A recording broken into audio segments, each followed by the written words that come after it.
Brian couldn't wait to introduce his new bride to RV life. Unfortunately, they ended up purchasing a defective RV, and now Pamela says, I do not want to go camping again. Nothing ever goes right. Hi, I'm Liz. I'm an RV consumer advocate helping people who are stuck with defective RVs get factory repairs, extended warranties, and even get their money back from buying a lemon. So far, I've gotten over $2 million refunded to customers, and that's all thanks to you for liking, subscribing, and sharing, making this channel the force that it is. Today, Brian and Pamela share how quickly their RV dream soured into a nightmare. And I'll have Thor's response later in the video. We've been married 4 years. I wanted her to experience the camping experience. She had never done that before. I had had motorhomes before. And we decided we just were going to go look. This was in October 2024. General RV was actually starting a new business in our town. She saw one that she was excited about. We weren't actually going to buy an RV the day we went shopping. We were just looking around, but we found something that we liked that day. We really liked the floor plan. We really liked the look of the RV. The salesman was a little pushy. He said to write down just a ridiculous number of what you would pay for this RV, and I did. And he came back, within $10,000, and we decided to buy it that day. We were so excited. We were looking at it going, this is the new RV of our dreams. And it was nice looking. The pickup day, we arrived at our appointment time that they had set, and we spent 4 hours waiting. They hadn't cleaned the RV. The technician that was showing us what to do on the RV kind of just brushed by it, just rushed through it. Here we buy this $235,000 RV, and they give us a coffee cup. It's not even nice, and we just thought that was funny. We picked up the RV November 4th of 2024, and we had a trip planned November the 6th to go to Disney World and drive our RV because we had some people going with us. It was cheaper to drive it down, and we were excited. We wanted to show our friends. We wanted them to ride with us. We didn't camp in it or anything. We just drove it down there and drove back. And we had problems. The air conditioner, we were running off the generator because we had people in the back. It wouldn't stay cool. It was, of course, humid in Florida, but it was hot. While I was driving down the road, the driver's side air vent flew out. It landed on the floor, and a bolt fell from the ceiling and landed on my head. And it was while we were going down the road, and I was like, where did that come from? Didn't know exactly where it had come from, just in that console above us. I was looking out the left driver's side mirror to change lanes, and it started spinning around. And it would just spin around. The window screens were all falling out of the frames. There was a freezer door issue where the freezer door kept coming open. It wouldn't shut. It wouldn't seat properly. We kept getting error codes as we were going down the road, beeping from the Firefly system for the water heater. There was an error code, and the jack leveling system kept giving some error codes. But we didn't use any of that stuff. We didn't camp at the site. We actually parked at Disney and was there a week and drove it back. On the way back, the check engine light came on. It kept saying it was a low coolant level. I got out, I checked it. The coolant level was fine, and the batteries weren't holding their charge on the way down. So we took it back to General RV. We took it back on November 15th. They finished up on December 15th. So our first camping trip was mid-December. We were there less than 22 hours because we didn't have any hot water, we didn't have any heat, and there were other problems that went wrong. We got to the site, hooked everything up. Things seemed to be fine. We woke up in the middle of the night cold. The heat wasn't working. None of the electrical systems. They kept, some lights would work, some wouldn't. All the DC stuff did not work. That was around Christmas time, and so no techs were really available. I did get a hold of Thor, and Thor tried to walk me through what to do. Couldn't come to any conclusion. Said we didn't need to do some kind of reset to the Firefly system, reset the whole RV, power it down. None of that worked. So we ended up just packing up and leaving because we didn't have heat, we didn't have water, we didn't have anything. And on the way back home, the check engine light came on again for the coolant. Checked it, it seemed to be full, took it back to General RV, spoke to one of the techs there about that. He said, look, the reservoir in it's full, which I bring that up because that's later an issue. It wasn't draining into the radiator, so on another trip, the check engine light came on and it was an empty radiator. It was completely overheating. The reservoir that you use to put in and fill up drains over into the radiator was full. but it wasn't draining into it. Freightliner is the chassis manufacturer. I ended up taking it to the Freightliner, and they said there was a leak.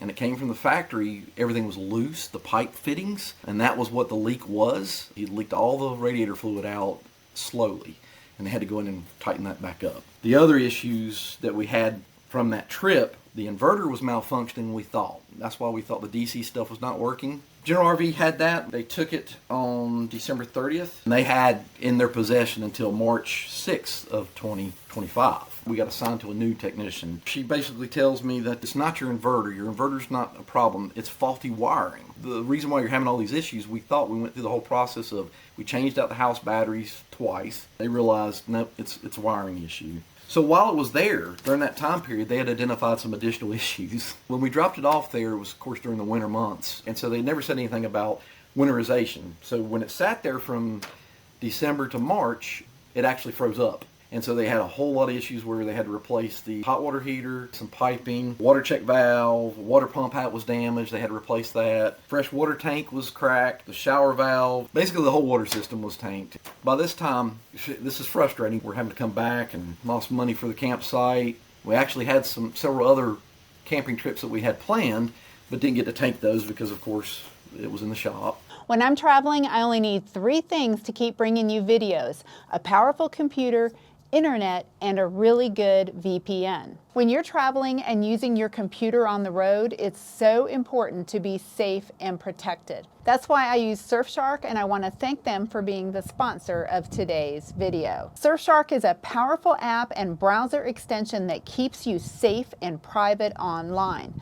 This VPN protects your identity with encryption between your device and the internet, keeping you secure from hackers while you're on public Wi-Fi. You can use your bank and other financial services safely while traveling.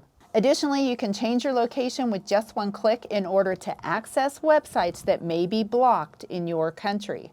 Try it yourself. There's a 30-day money-back guarantee. Just go to surfshark.com/LizAmazing or use the coupon code LizAmazing at checkout, and you'll get an extra 4 months of Surfshark VPN. We lost our deposits and we lost our money on this one because we left in 22 hours, and we had reserved that for a week. We hadn't been on a full trip yet where we hadn't had any issues. In March, we got the unit back. In April, we went on a trip. We got to Beaufort, South Carolina. The water pump wouldn't work at all. And we still had the problem with the freezer. The freezer wouldn't seal. We took the unit back to General RV. They replaced the water pump. We went on another trip, and we had additional problems with the hot water heater on that trip. Brand new hot water unit. After they'd replaced it from it being the issues with the winterization, it wouldn't work. The AC not keeping up as well. It was middle of July. The 2 units that are in it could not keep it cool enough, and We would cut that trip 5 days short. We had concert tickets. I paid over $300 for those. We were unable to go to the concert because I was afraid that my puppies would get too hot. the back unit temperature was 87 degrees and it was 93 degrees in the front. Couldn't get it below that during the day. They actually said that the air conditioners were working fine, that it was a design flaw that Thor had. They said that the air is flowing perfectly out of the air conditioned unit, but that the vents themselves are not catching it to where the air would flow down through the vents, and that we would have to purchase a diversion upgrade to help divert that air as it's passing over the vent down in. We went on another trip on September 5th. We had just picked the unit up while it was being repaired from the previous issue. We had noticed like a black film from the very first time we drove it to Florida. We noticed a black film that was in the bathroom area in the rear, which is where the diesel pusher engine is. Didn't think much of it then. Well, at this time we saw it was thicker. There was a black film that was covering the countertops of the bathroom, and it was coming in the shower. It was all down the back of the shower and behind the wall in the shower. We still had the issue with the refrigerator. We took it back. They had it in their possession until October 10th because we had another trip. We didn't want to miss that trip, so we ended up taking it out on October 10th. Still hadn't been completely repaired. During that trip, water started gushing out the bottom side of that slide. There's a access panel up underneath the slide, it was coming out that. Water was just flowing out the bottom of it. When you cut the sink on, and it would just flow out the bottom of that. When you cut the washing machine on, water would just flow out of it. And then when you take the slide in, of course, there's residual water inside, and the water would go all over the floor. I basically washed dishes. I was like, we're not going back. We're not going back, so I ended up washing dishes in the half bath. I think it was a pipe came unfitted. I don't know. They're still working on it. It's still there now. We also noticed that the floor molding has started to come off on the passenger side, so the floor is just completely coming up. The windshield, when you go down the road, it was starting to make a loud, very loud whistling sound. I couldn't even hear Brian talking. It was so loud. The freezer door, when it sets flush against the frame, it will not seal. So it frosts up anytime you're using it. That's just frustrating too. And we've told them since we got the unit that that's been a problem. And they said they were going to replace the refrigerator and freezer, and they haven't done it yet. At this point, I want to drive this thing off a cliff. I do not want this unit anymore. I do not want to go camping again. Nothing ever goes right. It's frustrating. We live in North Carolina, and I'm afraid to drive the thing to South Carolina. It's awful. It's been an awful experience, and I wouldn't wish this on anyone. I wanted this experience. This was her first experience with camping, and I wanted it to be a good experience for her, something that we were planning on doing throughout our retired years. That to me is disheartening. It hurts my heart to know that she's never going to have that experience, because it's ruined for her. You get something, you pay what I consider a lot of money. It was my retirement money to have something that was going to at least be functional and work. You think that they would want to honor the consumer and say, okay, we're going to make you whole, we're going to make this right. It has been in the shop since October 20th. We have no idea how long it'll be in the shop. We've used this unit. We've used it over and over, and every time we've had an issue. We've always had problems with it anywhere we go. We have no confidence in it whatsoever. We just want a buyback. We just want to be done with it. As a matter of fact, to be honest with you, I'm probably not going to buy another RV because of this experience. I reached out to Thor and they responded right away. They responded back to my email and they called Pamela and Brian. However, they offered cash compensation and an extended warranty. And as you know, Pamela and Brian really want a buyback. So the talks are still going. They have not, completed the negotiations. So we'll definitely keep you updated.